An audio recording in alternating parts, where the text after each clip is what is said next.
কি কাজ ছিল এয়ারপোর্টের সামনে একটা হোটেলে, আর এই হোটেলের থেকে সুন্দর একটা এয়ারপোর্টের ভেতরকার দৃশ্য দেখতে পেলাম।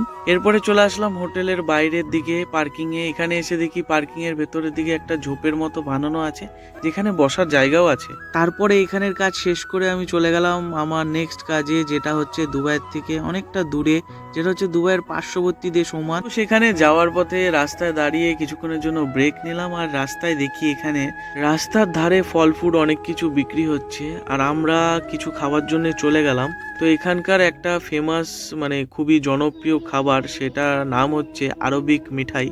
তো এই মিঠাইটা প্রথমবার আমি খাচ্ছি। তো এই মিঠাইটা খুবই ভালো লাগলো আমার কাছে, খুবই টেস্টি লাগলো, আর এক কথায় বলতে গেলে মিঠাইটা সেই লাগলো। এরপরে চলে আসলাম আমার ফাইনাল ডেস্টিনেশনে, যেটা হচ্ছে একটা জলের ফ্যাক্টরি ছিল, আর এটা ছিল পাহাড়ের একদম মাঝামাঝি, মানে একদম মাঝখানে।